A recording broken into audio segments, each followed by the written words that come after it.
जो कथा भागवत में भगवान के विषय में बताया जाता है। मैंने कहा वे झूठ बोलते हैं। अगर कोई इंसान बीमार होता है तो कहां जाएगा बोलो? राम मंदिर जाओगे या अस्पताल जाओगे? कहते हैं गाय का गोबर खाने से कैंसर ठीक होता है, तो बताओ भक्तों, इलाज के लिए विदेश क्यों जाते हो? समझो जरा।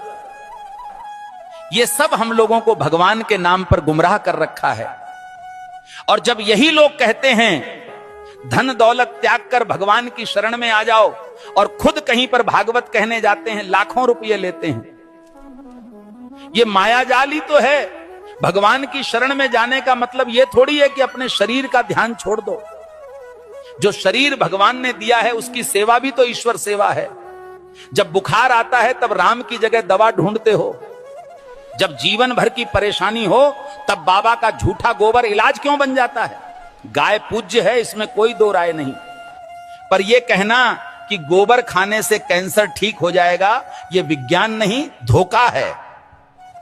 जो कथावाचक कहते हैं धन दौलत छोड़ दो, भगवान की शरण में आ जाओ, वो खुद लाखों के हवाई सफर करते हैं, एसी पंडाल में रुकते हैं और पाटीदारों से लिफाफा लेते हैं। तो त्याग हमें क्यों सिखाते हो? तपस्या की राह हमें क्यों दिखाते हो, जब खुद तुमने उसका कोई अनुसरण नहीं किया? भगवान के नाम पर डर बेचकर जो अपने महल खड़े करते हैं वो संत नहीं, व्यापारी हैं। सच्ची भक्ति वो है जो आंखें खोलती है, ना कि आंखें बंद करवाती है। और आखिर में बात सीधी सी है, भगवान अंधविश्वास से नहीं, सच सेवा और विज्ञान से मिलते हैं। सीताराम सीताराम। भविष्य मालिका कहती है जब पाप बढ़ेगा तो समय न्याय करेगा और धर्म की असली परीक्षा शुरू होगी।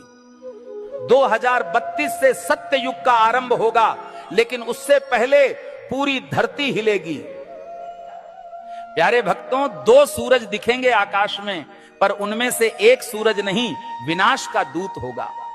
बंगाल की खाड़ी में गिरेगा अग्निपिंड और समंदर उठकर धरती को लील जाएगा। 7 रात तक सूरज नहीं उगेगा, चांद नहीं दिखेगा, बस अंधकार होगा और भय, जिसे तुम प्राकृतिक आपदा कहोगे। तीसरा विश्व युद्ध दस्तक दे चुका है। शब्द नहीं अब शस्त्र बोलेंगे। भारत पर हमला होगा, परंतु धर्म की धरती कभी झुकेगी नहीं, क्योंकि भगवान कल्कि का अवतार होगा। जो शरण में आएगा बच जाएगा, जो अभिमान में रहेगा मिट जाएगा। प्यारे भक्तों, भविष्य मालिका चेतावनी नहीं, ये वक्त की आवाज है। जो सुन लेगा वही कल को देख पाएगा। धर्म अब उपदेश से नहीं बचेगा, धर्म बचेगा तो तुम्हारे कर्म और श्रद्धा से। जो अब भी सो रहे हैं, समय उन्हें जगाएगा नहीं, बल्कि बहा देगा इतिहास की धूल में।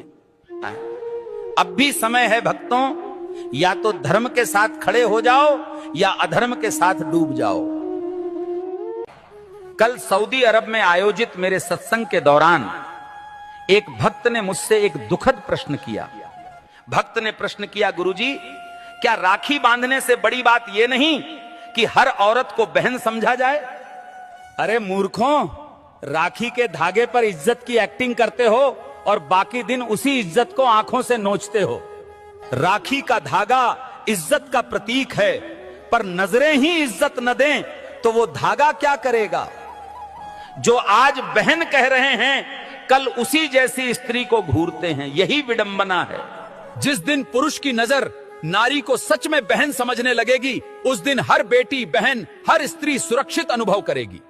भाई कहे जाने से कोई बड़ा नहीं बनता, उसके विचारों और दृष्टिकोण में सम्मान हो, यही सच्ची मर्दानगी है। राखी की रस्म निभाना सरल है, पर नीयत की सफाई असली परीक्षा है। हे प्रभु, जो स्त्री को देखकर गंदे ख्याल लाता है वो कभी भाई नहीं बन सकता। हर लड़की बहन जैसी लगे, ये सिर्फ कह देने से नहीं होता, जब तक मन से उसे बहन समझा न जाए। राखी कोई ताबीज नहीं है, ये चेतावनी है सोच को पवित्र करने की और नारी को नजर से नहीं सम्मान से देखने की। जिस पुरुष की मर्दानगी किसी नारी की रक्षा न कर सके, वो राखी के धागे का भी हकदार नहीं होता। के भक्त हो या डर के गुलाम,